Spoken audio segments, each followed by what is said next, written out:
ఈ కంటైనర్ లో నిన్న తాడేపల్లి క్యాంప్ ఆఫీస్ కు వెళ్ళినటువంటి కంటైనర్ లో అట్టపెట్టెల నిండా నోట్ల కట్టలు ఫుల్ గా నింపి దానిని బయటికి పంపించారు. ఈరోజు మధ్యాహ్నం 1 గంట ప్రాంతంలో ఏపీ 16Z0363 వాహనం విజయవాడ బస్టాండ్ లో ఉన్నటువంటి ఎన్టీఆర్ అడ్మినిస్ట్రేటివ్ బ్లాక్ ఏపీఎస్ఆర్టీసీ కార్యాలయాలను ఉండేటటువంటి ఎన్టీఆర్ అడ్మినిస్ట్రేటివ్ బ్లాక్ ఆ బ్లాక్ ముందు ఆగింది. మధ్యాహ్నం 1 గంట ప్రాంతంలో ఆ బ్లాక్ వద్దకు వచ్చింది ఏపీ 16Z0363 వాహనం.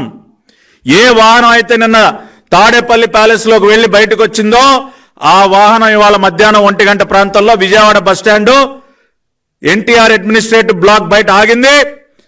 ఆ బండిలోంచి ఫుల్ గా కరెన్సీ కట్టలు నిండి ఉన్నటువంటి అట్టపెట్టెల్ని దించారు.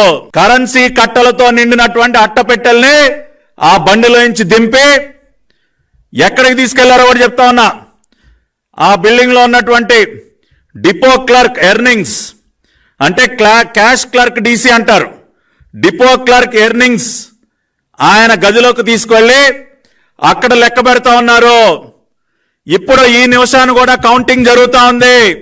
నేను ఛాలెంజ్ చేస్తా ఉన్నా, ఇవాళ మీడియా ప్రతినిధులు ఎవరైనా సరే మీరు విజయవాడ బస్టాండ్కి వెళ్ళండి, ఎన్టీఆర్ అడ్మినిస్ట్రేటివ్ బ్లాక్ దగ్గరికి వెళ్ళండి, అక్కడ ఉన్నటువంటి ఉన్నతాధికారులని సీసీటీవీ ఫుటేజ్ చూపించమని చెప్పండి.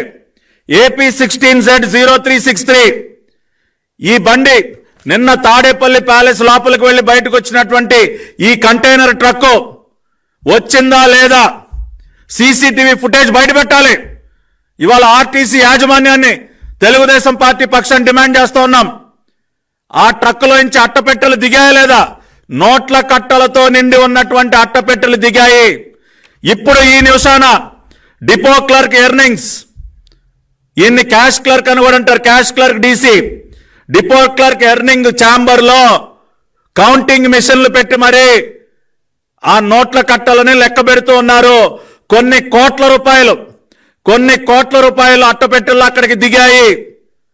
అక్కడి నుంచి రాష్ట్రంలో ఉన్నటువంటి వివిధ ప్రాంతాలకి ఈ కరెన్సీ కట్టలని తరలించే కార్యక్రమం జరుగుతూ ఉంది. ఇవాళ సిబిఐకి అప్పగిస్తారా? ఎలక్షన్ కమిషన్ కూడా మేము కోరుతా ఉన్నాం. ఇమ్మీడియట్ గా మీ టీమ్స్ ని పంపించండి, ఏపీఎస్ఆర్టీసీ విజయవాడ హెడ్ క్వార్టర్స్ కు పంపించండి. అక్కడ ఏం జరుగుతోందో చూడండి, మొత్తం ఫ్యాక్ట్స్ అన్ని బయటకు తీయండి. తీసి ఒక సెంట్రల్ ఇన్వెస్టిగేటివ్ ఏజెన్సీకి ఈ వ్యవహారానంతా కూడా అప్పచెప్పండి. అసలు ముఖ్యమంత్రి ఇంట్లో నుంచి నోట్ల కట్టలు రావటం ఏంటండి? కంటైనర్లు